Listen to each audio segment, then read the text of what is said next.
talagang misleading po gamitin yung credit and debit totals dahil hindi po talaga yun nagpapatunay ng wealth or ng kaperahan mo sa bangko. Nasa linya po ng ating komunikasyon ngayong umaga via Zoom si Attorney Salvador Paulo Panelo Jr. Attorney, good morning po. Jade at Admar po muli ang inyong mga kasama. Maraming salamat po sa inyong oras. Magandang umaga, Jade and Admar. Thank you for having me again. Opo, itong bagong reklamong isilampang dyan sa Quezon City Prosecutor's Office ni Attorney Mans Carpio. Attorney, mga kasong kriminal laban nga dito sa BSP, sa AMLAC at sa ilang mga kongresista. Gaano ho ba kabigat para po sa inyo itong isinampa po nilang kaso? Actually, inaaral din po natin siya para naman kay VP Sara. At mukhang tama si Attorney Dana, mukhang wala talagang exception dito sa confidentiality obligation ng AMLAC officials dito sa Anti-Money Laundering Act. Kaya mukhang tama ang sinasabi niya na criminal act yung paglalabas nila ng impormasyon dito sa Kamara. Kaya nag-file na sila. So tayo naman, kung wala tayong habang inaaral ko, kung wala tayong makikitang exception sa batas na to, mukhang yun din po ang i-recommenda natin kay VP Sara.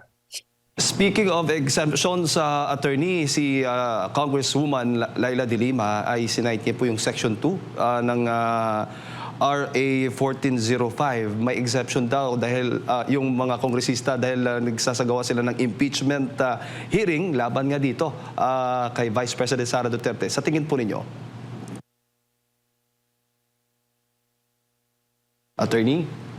Nako, mukhang nawala si Attorney. Attorney?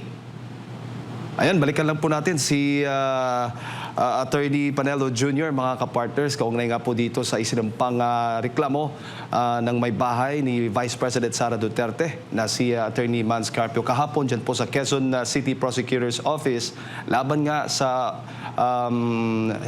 leader ng BSP, yung governor po ng BSP sa AMLAC at maging sa ilang kongresista, kabilang nga sa mga kongresistang nabanggit mo doon, yung chairperson po ng House Committee on Justice na si Congresswoman Luistro, si Congresswoman Laila de Lima, si Congressman Sindanya at si Congressman Diokno. Ayan po yung mga opisyal o mga kongresistang sinampahan dahil nga po doon sa paglalabas ng mga records o financial transaction records nga po ni Vice President Sara Duterte sa isinasagawa pong hearing ng Kamara kaugnay sa mga impeachment complaint laban po sa pangalawang Pangulo. Balikan lang po natin mamaya si Attorney Panelo Jr. Kakausapin po natin lalo na sa mga legal na usapin mga kapartners. Attorney, good morning. Balikan lang po natin yung naputol pong tanong kanina. Ilan kasing pong mga mambabatas ay ang kanilang reaksyon hinggil nga po dito ng impeachment proceedings ay exempted o hindi sakop ng Bank Secrecy Law base sa Section 2 po ng RA 1405. Ano ho ba ang inyong masasabi hinggil nga po dito, Attorney? Ang tingin ko dyan is number one, ang tinitignan po natin ay violation ng Anti-Money Laundering Act. Sa Anti-Money Laundering Act po, wala pong exception. Yung sinasabi po nilang exception sa Bank Secrecy Law, wala po yung exception na yun sa Anti-Money Laundering Act. At pangalawa, doon naman sa exception under the Bank Secrecy Law, if I remember correctly, ang exception doon is for an impeachment case. And as far as we're concerned, wala pa pong impeachment case dahil nasa Kongreso pa lang ito. Magkakaroon ng impeachment case kapag na-transmit na po ito sa Senado. At ang Senado po ang may kakayahan na or mabibigyan ng exception dito sa Bank Secrecy Law. So tingin ko po hindi po tama yung argumento nila na sakop ito ng exception ng Bank Secrecy Law. Opo. Sa inyo pong karanasan, Attorney, madali lang bang patunayan ang illegal disclosure nga nitong bank records, lalo na kung ito ay ginawa po sa isang congressional hearing? Tingin ko kasi nasa publiko naman po yung, isinapubliko po yung buong hearing. At klaro naman na walang exception nga sa batas ng pag-disclose nitong mga impormasyon na nakalap ng AMLC. Kaya tingin ko madali lang mapapatunayan to nila Attorney Danao. Ngayon, um, ang mas importante dito, Jade and Admar, ay bakit ba hindi or bakit ba hindi maganda or pinagbabawal itong disclosure ng mga impormasyon na nakalap ng AMLC. Para sa akin, dito sa konteksto ng impeachment case laban kay VP Sara, napakasama nito kasi alam naman ng AMLC, alam naman ng mga kongresista natin dyan sa House of Representatives, sa House Justice Committee, na yung mga reports ng AMLC ay wala namang saysay na ikumpara or ihambing itong mga datos na ito sa salin ng ikalawang Pangulo dahil misleading nga po yung lalabas na resulta. Halimbawa po yung sinasabi po nilang 6.7 billion. Total transaction value po 'yan. Hindi po ibig sabihin yan ay meron kang 6.7 billion sa accounts mo pagka may total transaction value ka na or total amount na 6.7 billion. Kung paano po yan binubuo ng AMLC, binuo po nila yan gamit yung covered transaction reports, which is automatic pagka may transaction na 500,000 and above, nare-report po yan sa AMLC, at saka yung suspicious transactions. Punta po tayo dun sa covered transactions. So, ang magandang example po dyan is isang time deposit. Kunyari po mag-time deposit ka ng 2 million pesos. Ilalagay mo sa time deposit, ang maturity niya 6 months, tapos pagkatapos ng 6 months magkakaroon ng interest. Isang time deposit po na ganun, 8 million agad yung total transaction value. Bakit? Kasi mula doon sa main account mo, maglalabas ka ng 2 million, ipapasok mo doon sa time deposit account mo, nasa pangalan mo din yon. So meron pong makukuha yung AMLA na inflow. So may outflow mula sa main account, may inflow doon sa time deposit account. Para lang ipasok yung 2 million pesos na yun sa time deposit. Pag nag-mature po yun, at the end of 6 months, lalabas po yun sa time deposit account, papasok ulit sa main account. So isa na namang 2 million recording. Tapos, outflow bale to the time deposit account. Tapos, inflow naman to the main account. So, for a 2 million investment, ang total transaction value agad, 8 million pesos. So, hindi talaga maganda or tama or accurate na basehan itong total transaction value kapag inaalam mo kung magkano ba ang kaperahan ng isang kawani ng gobyerno, for example.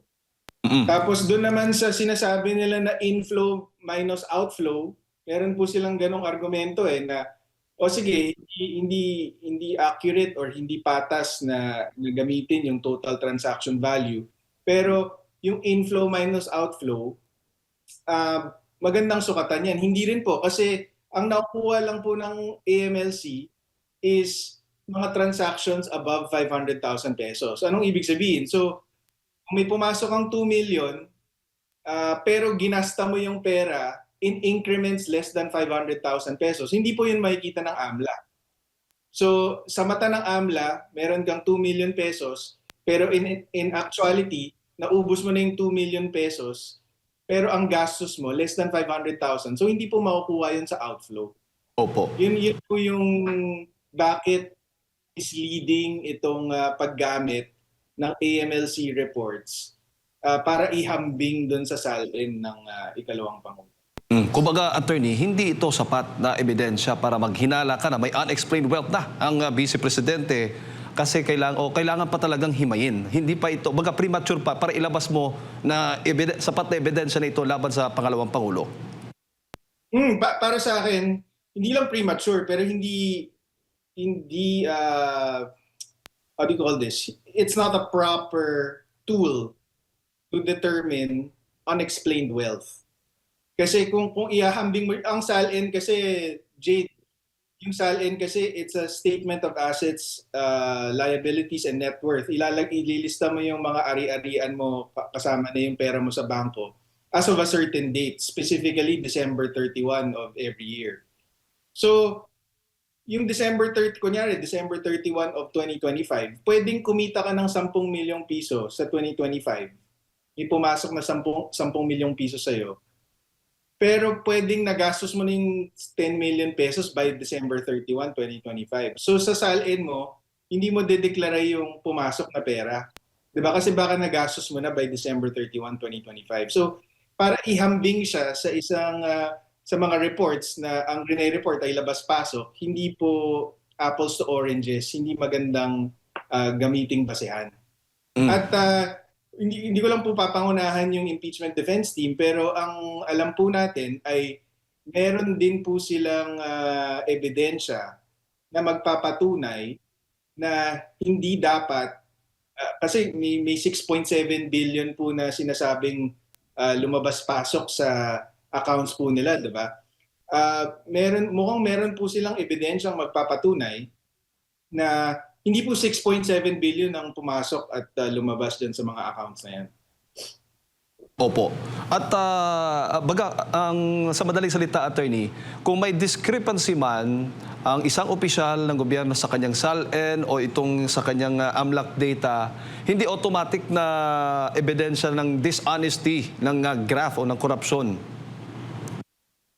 Oo, lalo na dun sa paraan kung paano prinisinta ng AMLC.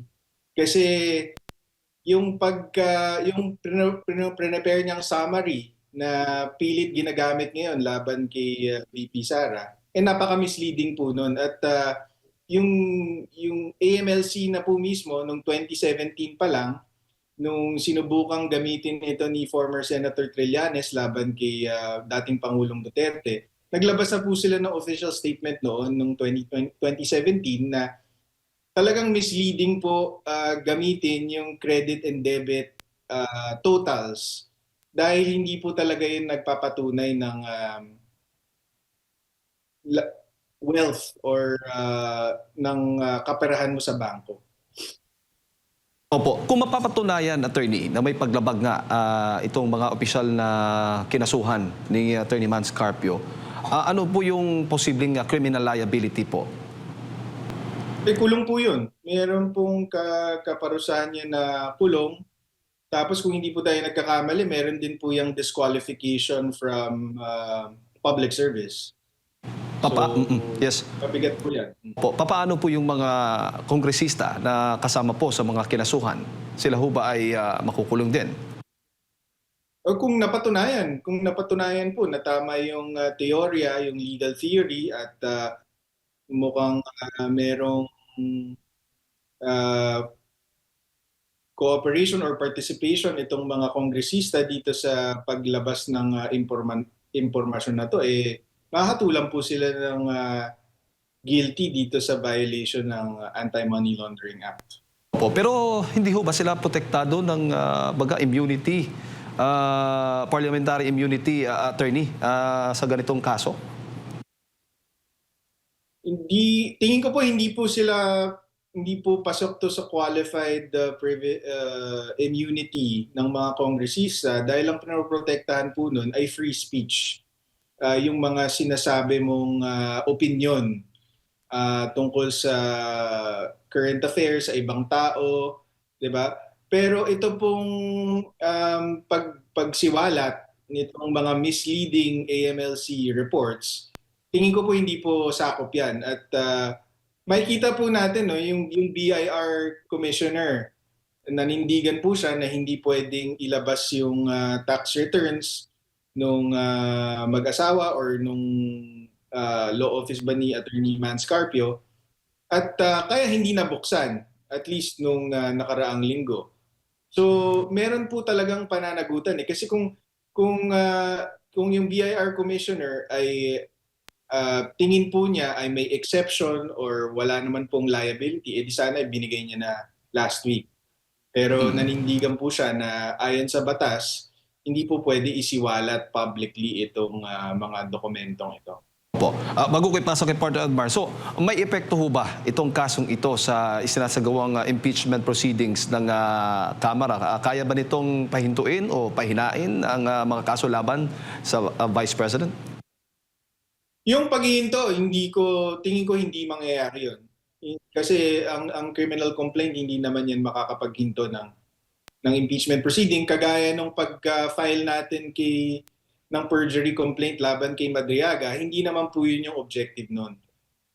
'Di ba? Pero ang epekto po nun is maganda pong malaman ng tao kung ano po yung ginagawa ng ating gobyerno, ginagawa po ng mga kongresista dyan sa House Justice Committee para diinin si VP Sara. So gumagawa sila ng mga hakbang na labag sa batas, na misleading, mapanlin lang, para lang gumawa ng naratibo na itong si VP Sara ay kesyo nagnakaw sa bayan o ano man. Pero kampiyansa po tayo na sa patas na labanan na sana ay maranasan ng kampo ni VP Sara sa Senado ay mapapatunayan na kabalbalan lahat ng ito. Attorney, magandang umaga. Si Admar po ito. Yung sinasabi po ng depensa ng mga kongresista na Republic Act number 1405 na Section 2, sinasabi dito pwedeng busisiin maliban na lang kung merong impeachment. Una, si Attorney Carpio ay hindi naman subject ng impeachment. At maging yung saklaw, yung period po na mula 2005 hanggang sa kasalukuyan, yun po ay kabilang sa binusisi. So may butas pa rin doon sa kanilang pagrarason po, Attorney. Yes, I mean yung SAL-ins or yung back records before the Vice President was an impeachable officer, mukhang outside the scope nga yan, although sinasabi nila they're showing it for purposes of showing a pattern on the part of the Vice President. Pero sa akin mas mahalaga is hindi naman po sila impeachment court para magkaroon ng exception na ganyan. At saka mas mahalaga, hindi ko lang alam kung pati bank secrecy violation ay final laban sa kanila, pero yung Anti-Money Laundering Act kasi wala ngang exception yan. And ako Okay, balikan lang natin si Attorney Salvador Paulo Panelo, Managing Partner ng Panelo Law Office. No? Siya po yung abogado ni Vice President Sara Duterte. May kaugnayan doon sa isinampang perjury laban dito kay Ramil Madriaga. No? Natatanong lang natin si Attorney Panelo ukol nga po dito para ma-educate tayo ano ba itong mga sinasabi ng batas. Samantala, nilinaw po na Malacanang ang dahilan kung bakit hindi lahat ng barangay sa Batangas Province ang hindi nakatanggap ng ayuda mula sa administrasyon. Reaksyon ito ng Palasyo sa Puna ni Batangas Congressman Leandro Leviste na politika umano ang dahilan kung bakit may mga barangay ang hindi naayudahan. Narito ang balita ni Criseline Catarong.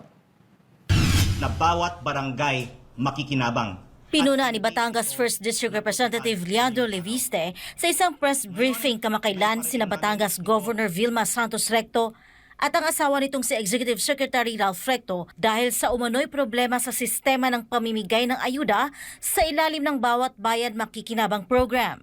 Ayon kay Leviste, 84 na barangay umano ang hindi na imbitahan sa distribusyon ng ayuda dahil sa sinasabing tampo ng lokal na pamunuan sa kanila. Tinawag din niya na hindi tama ang umano'y pagharang sa ayuda na anyay hindi naman personal na pera ng mga politiko. Isang kapitan, sinabihan ng presidente ng Liga ng Barangays ng Batangas na hindi sila kasama dahil nagtatampo raw sa kanila si Governor Vilma Santos Recto. Siguro naman hindi ito alam ni President Marcos. Siya ang nasisira dito kasi ang pangako ay galing sa kanya na bawat barangay makikinabang at hindi ito natutupad. May sagot naman ang Malacanang sa issue. Iginiit ng palasyo na ang paglalabas ng pondo para sa development support ng Administrasyong Marcos Jr. sa mahigit 42,000 barangay sa buong bansa ay nakabatay sa compliance sa requirements at hindi sa anumang konsiderasyong politikal. Sa palace briefing nitong Lunes, sinabi ni Communications Undersecretary Claire Castro na batay sa kanilang impormasyon, may ilang barangay na hindi pa nakakapagsumite ng kumpletong dokumento kaya hindi agad na ipapamahagi ang tulong. Giit ni Castro, hindi maaaring ilabas ang pondo kung kulang ang requirements dahil sasailalim ito sa review ng Commission on Audit. Gayunman, tiniyak ng palasyo na hindi nawawala ng pagkakataon ang mga barangay na hindi pa nakatatanggap ng ayuda basta makumpleto lamang ang mga kinakailangang dokumento. So, yung mga barangays na hindi nakapagsumite, hindi pinagsumite, pinilit na wag magsumite ng dokumento, wag po sila mawalan ng pag-asa. Dahil ang sabi ng Pangulo, bawat bayan makikinabang, bawat barangay makikinabang, walang pinipiling kulay dito. Lahat po kayo ay bibigyan ng ayuda. Kasabay nito, nanawagan ng palasyo na huwag haluan ng politika ang implementasyon ng programa. So kung meron po kayong kinakailangan mga dokumento makumpleto, ikumpleto niyo po lahat yan at wag po kayong magpadala sa politika. Lahat po kayo makakatanggap ng ayuda.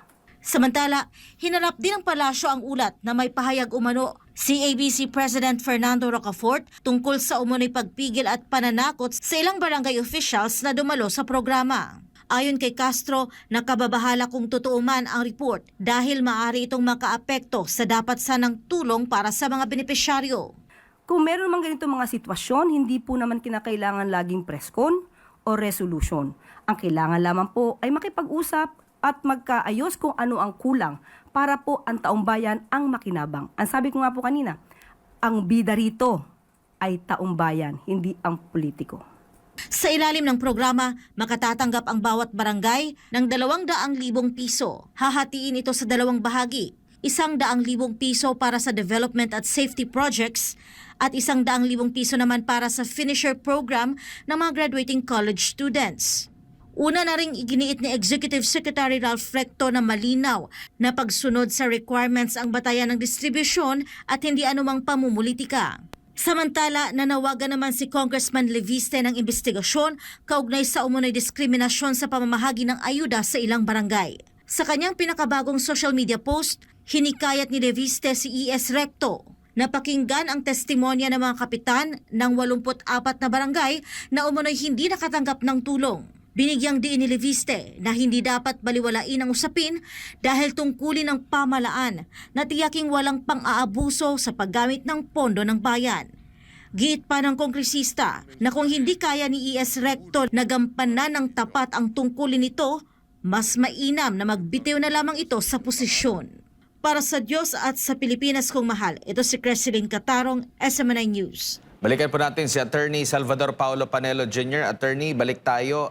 Doon po sa sinasabi na kabilang si Manscarpio, Attorney Manscarpio na ipatatawag, yun din po ay questionable kasi hindi rin siya subject ng or pwede bang tumawag ang Kamara na kahit sino na hindi subject po ng impeachment po, Attorney?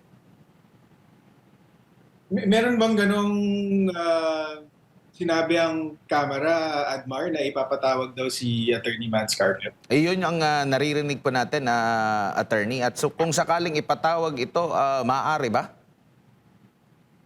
Well, tandaan po natin na yung impeachment defense team, yung buong jurisdiction po ng Kamara or ng House Justice Committee dito sa impeachment ay kina-question po nila sa Korte Suprema, kasama na yung power nito na mag-issue ng subpoena at to compel the attendance of witnesses. So tingin ko doon pa lang meron ng question agad doon.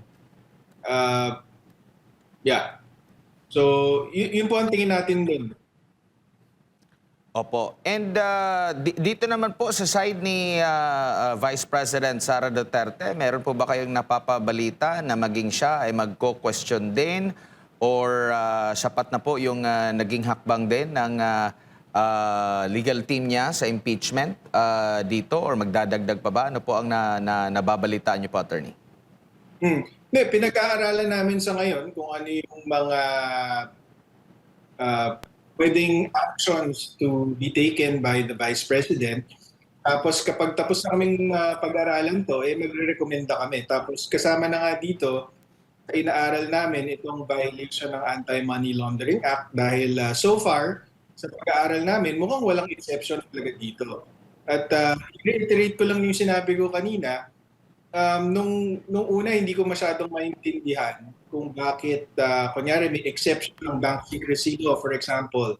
Pero itong Anti-Money Laundering Act, walang exception. Pero ngayon, dito sa konteksto ng impeachment at doon sa hearing last Wednesday, nakita ko na po yung kahalagahan kung bakit walang exception para dito sa Anti-Money Laundering Council reports or information. Kasi nakita po natin na mapanlin lang talaga kapag ang ginamit na batayan para mag-imbestiga or para may patunayan ng quote-unquote unexplained wealth, napakapanlin lang po gamitin po mga covered transaction reports at suspicion transaction reports. In fact, so napaliwanag ko na po yung covered transaction reports kanina. Doon naman sa suspicious transaction reports, at kung hindi po tayo nagkakamali, sinabi na po ni Attorney Michael Poa doon sa press briefing nila noong Huwebes na kaya lang nagkaroon ng suspicious transaction reports ay dahil dito sa mga Quadcom hearings, dito sa mga hearings ng Kongreso tungkol sa confidential funds. Yun po yung pagka meron kasing balita na ang isang government official ay involved in anomalies or corruption, kailangan pong i-report ng bangko lahat po ng transaction ng government official na yun. So, kaya po nagkaroon ng suspicious transaction report, batay doon sa briefing ni Attorney Poa, is because nagkaroon itong mga Quadcom hearing on confidential funds. So in other words, gawa-gawa din po lang ng mga kalaban sa politika ni VP Sara yung basis kung bakit napilitan itong mga bangko na mag-report ng suspicious transaction report. Hindi po dahil may illegal activity na ginawa doon sa transaction or mukhang kahinala yung transaction, kundi dahil napabalita na itong si VP Sara ay involved dito sa pagnakaw di umano ng confidential funds. So in other words, gawa-gawa lang din po yung patayan. Opo, attorney, sa inyo pong paniniwala at opinion, ano po kaya ang dahilan kung bakit hindi na lang dumulog sa korte ito sila para masaklaw na, 'di ba? Sa utos lang naman ng korte maaring ilabas itong transaksyon na ito. Ito'y dahil ba sa tingin ninyo mahina yung kanilang mga argumento at hindi tatanggapin ng korte? Kaya dito na lang sa impeachment proceeding nila sinisingit, attorney? Tingin ko kaya nila dinaan dyan sa House Justice Committee dahil kontrolado nila yung House Justice Committee. Kaya nilang palabasin dyan kung anong gusto nilang palabasin. Yung naratibo na gusto nila, malalabas nila dyan sa House Justice Committee. Sa korte, hindi po papasa yun. Diba? Kontrolado ng judge. Kaya, hindi po nila dinaan sa tamang proseso. At ang isa pa dyan is yung proceeding sa korte, hindi naman yan po isinasa publiko. Kaya hindi nila magagampanan yung pakay nila, hindi nila magagawa yung pakay nila na siraan si VP Sara kung nasa korte. Opo, yung sinasabi pa ng mga kritiko ng pangalawang Pangulo, attorney, sa halip na mag-file ng kaso, dapat sagutin na lang para matigil na at linawin na punto por punto daw. Magagawa naman po yun ni VP Sara sa Senado. Wala naman pong problema doon. Kasi sarado na po yung isip ng House Justice Committee. Bago pa man magsimula itong mga hearings na to, alam na po natin na gusto talaga nilang siraan itong si VP Sara, tuluyan siyang ma-impeach. Kaya wala pong punto na harapin sila doon. At saka maganda yung punto na sinabi ni Attorney Poa nung isang gabi sa isang interview niya sa isang ibang station. Hindi rin po sila binibigyan ng mga dokumento na pinapresenta sa House Justice Committee bago ito ilabas doon sa mga hearing. So kahit na mag-attend si VP Sara, walang patas or sapat na pagkakataon na aralin tong mga dokumento para makapagtanong during the hearing at para makusisa tong mga dokumentong to at tong mga witness na to. So ano pang punto? Kung aapihin ka lang doon, hindi ka pagbigyan ng patas na oportunidad na questionin yung mga quote-unquote ebidensya laban sa iyo, ano pa ang punto? At maaari din ho itong magamit ng kampo ng pangalawang Pangulo, attorney, na mga ebidensya laban po sa House of Representatives kung kukwestiyonin nga itong impeachment proceedings sa Supreme Court. Babagagan na, attorney. Tama yan. So sana yung mga petitioner na nag-file ng petitions for certiorari and prohibition, sinusubaybayan nila yung impeachment proceedings para madagdagan nila yung mga basehan kung bakit unconstitutional itong ginagawa ng Kongreso. Opo. Ayan. Attorney, siguro huling mensahe po ninyo para sa ating mga kababayan nanonood po at nakikinig sa mga oras na ito. Sa ating mga kababayan, alam ko naman marami sa inyo na hindi naniniwala doon sa mga paninira na ginagawa kay VP Sara. Pero wag po tayo magpalinlang. Hindi po masamang tao ang ikalawang Pangulo, hindi niya po kaya gawin yung mga inaakusa sa kanya at kumpiyansa po tayo na sa tamang panahon na mukhang sa Senado at sa tamang venue, which is looking like the Senate, ay papapatunayan po ng ikalawang Pangulo na hindi po totoo yung mga pinaparatang laban sa kanya. Alright. Attorney, maraming salamat po sa inyong oras at sa pagbibigay po niyo ng impormasyon ngayong umaga. Magandang umaga po. Magandang umaga, salamat. Ayun po mga kababayan, si Attorney Salvador Paulo Panelo Jr., Managing Partner po ng Panelo Law Office ang ating nakasama at napakinggan. Kaugnay nga po dito ng isilampang reklamong o criminal case ni Attorney Mans Carpio laban po sa BSP, sa AMLAC at sa ilang mga kongresista. Kaugnay nga din doon sa pagpapalabas ng mga bank records o mga transaction records ng pangalawang Pangulo.